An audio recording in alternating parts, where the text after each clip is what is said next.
د نون باره کې موږ خبره زده کړې وه چې نون ویل کېږي a naming word یعنې د شیزونو نومونو ته نون ویل کېږي او د هغې ټایپس هغه په پریویس کلاسز کې هغه ذکر شو نن دا خبرې زده کې چې نون دوه قسمه دی یو دی کاونټیبل نون او بل دی انکاونټیبل نون کاونټیبل نون هغه نون چې کم شمیرلی کېږي لکه فار ایگزامپل بوک مونږ شمیرلی شو 1 book 2 books 3 books 4 books نو بوک داسې نون دی چې هغه شمیرلی کېږي مونږ ویلی شو چې څلور کتابونه داسې ویلی شو بل سایډ ته دی انکاونټیبل نون او دې ته انکاونټ نون ویلی کېږي دا هغه نون دی چې کم نه شمیرلی کېدی شي لکه فار ایگزامپل واټر مونږ نشو شمیرلی داسې نشو ویلی چې 1 water 2 waters 3 waters شمیرلی کېږي نه دا کم چې مونږه شمیرلی شو دا کاونټیبل نون دا به یا ون وي یعنې یو به وي او یا به ډېر که یو وي نو دې ته مونږ وایو سینګولر او که دا ډېر وي ته یو نه زیات نو دې ته وایو پلورل فارم یعنې جمع اوس ګورئ د دې تاسو ته زه اګزامپل ویم لکه فار ایگزامپل بوک دا سینګولر دی د دې جمع راځي بوکس فوکس د دې جمع راځي فوکسز سیټي د دې جمع راځي سیټیز بوای د دې جمع راځي بوایز مین د دې جمع راځي من خو که د ټول اگزامپل ته تاسو سوچو کې نو بوکس کې صرف اس ولګېده فوکس چې موږ جمع جوړوله نو سینګولر سره ای اس ولګېده سیټي کې موږ وای لرکه د هغې په ځای باندې آی ای اس ولګېده او ته بوای په آخر کې صرف اس ولګېده حالانکې دې کې مخر کې وای دی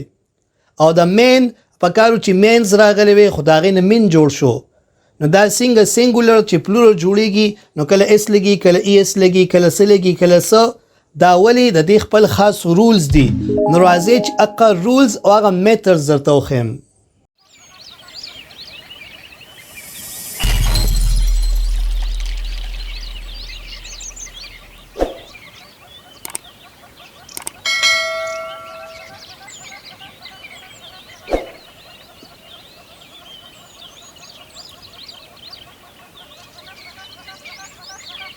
نون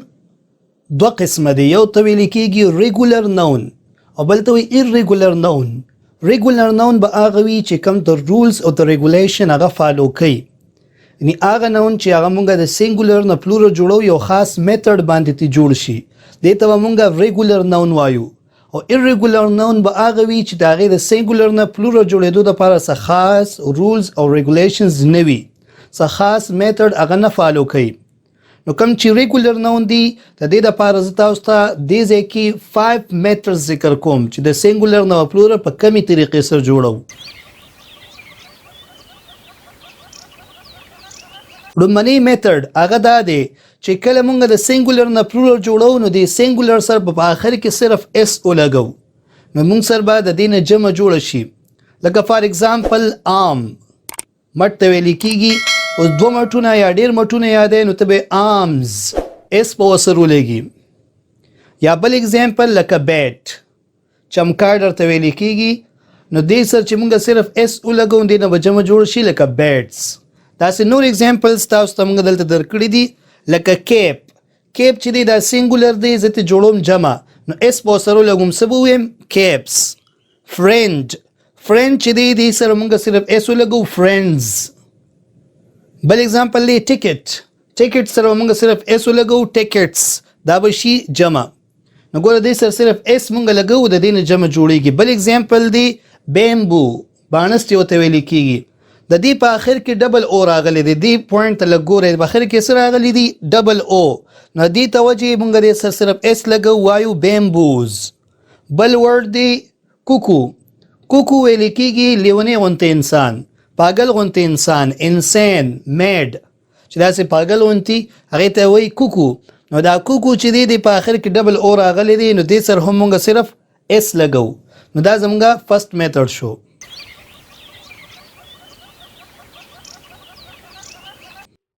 سیکنډ میتھډ چې مونږ د سینګولر نه پلورل جوړو د هغې دویمه طریقه دا ده چې د دې سینګولر په آخر کې به ای اس ولګې نو تا سره به تی پلورل جوړ شي خو دا کله دا یاد ساتي کله چې یو سینګولر هغه ختم شوی په اس باندې یا په CH باندې یا په SH باندې X باندې یا په سنگل O باندې صرف یو O یا په Z باندې نو داسې ناون چې ختم شي په S CH SH X سنگل O یا Z باندې نو مونږ دې په آخر کې به ES ولګو نو دې نه به جوړ شي جمع لکه فار ایگزامپل بس BUS نو آخر کې S راغلی دی ES وسره ولګوه بسز واچ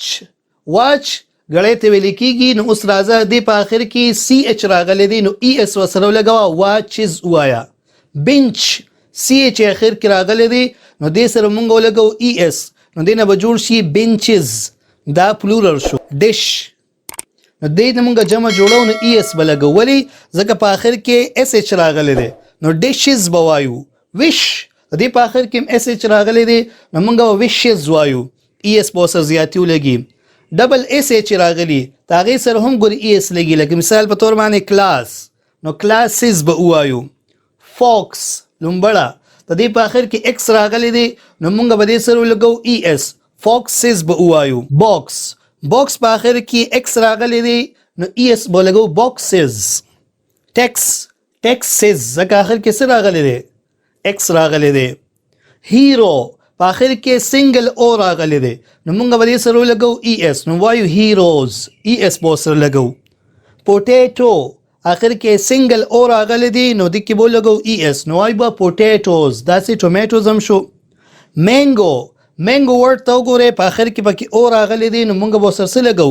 ES مینګوز نو دا به پلورل جوړ شي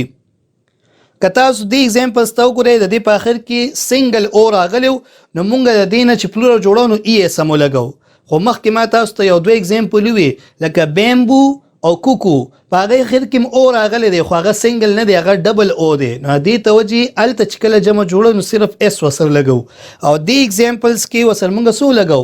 ES ولګو چې آخر کې Z راغلی لکه بز ویل کېږي د شاتو مچۍ چې کومه رواني او هغه کوم اواز کوي دې ته ویل کېږي بز نو دې سره به مونږ لګو ES ځکه آخر کې Z راغلی نو څه به وایي بزز دا ته دې یو طریقه شوه نوٹ نمبر 1 هغه دا خبره یاد ساتئ چې څه نونز داسې شته دي هغه به ته یاد کړې چې هغې په آخر کې صرف O راغلی دی خو د جمع ټایم کې ورسره صرف څه لګي صرف S لکه مثال په تور باندې پیانو نو دا پیانو داسې ورډ دی د دې جمع چې جوړیږي پیانوز ویل کېږي سمپل S ورسره لګي یا دې بل اگزامپل ته تاسو وګورئ کوارټو مینز څلورمه حصه چې یو پیج فل پیج او هغه ته څلور حصې کې او دا څلورم حصې ته به ویل کېږي کوارټو لکه تاسو دې پکچر ته وګورئ دا د کوارټو اگزامپل دی دا کم سایډ چې رامات شوی دی مونږ د ښکاري دا کوارټو دی او دا کم سټایل سره چې مونږ فولډ کړی دی دې ته ویل کېږي کوارټو فولډینګ دا مونږ فولډ کړی دی بهر کې د کوارټو یعنی د پیج څلورم حصې د کوارټو وي او د دې جمع اخر کې O راغلی دی په کوارټو کې خو لیکن د دې جمع کې صرف S لګي کوارټوز ویل کېږي ES نه لګي دا ورډ به مې یاد ساتئ او بل ورډ هغه دی ډاینامو تاسو ته پته ده موږ د پښتو کې ډاینامو وایو سایکل کې مخکې لایټ لګېدلو او موږ به چې روانو هغه به لګېدو لایټ به لګېدو ولې زموږ د میکانیکل انرژي دا به کنورټ کړه الکتریکل انرژي ته نو هر هغه شیز چې هغه میکانیکل انرژي الکتریکل انرژي د کنورټ کوي د ډاینامو وي او په آخر کې O راغلی دی خو د انګلیش دا رول چې ES لګېدل د دې نه خلاف دی سمپل S به ورسره لګي ډایناموز به ویل کېږي سمپل S به ورسره لګو دویم نوٹ دا یاد ساتئ چې یو ورډ دی او هغه تاسو خپل ذهن کې کېږي مسکیډو ویل کېږي ماشي ته نو دا مسکیډو چې دی د دې په آخر کې O راغلی دی نو د هغې رول مطابق مونږ به ES ولګو مسکیډوز دیم جمع ده خو دې سره سره سمپل S هم دې سره لګي مسکیډوز چې ES په ځای باندې سمپل S ولګي دا دواړه د دې ورډ مسکیډو جمع ده نو دا زمونږ نوٹ نمبر 2 شو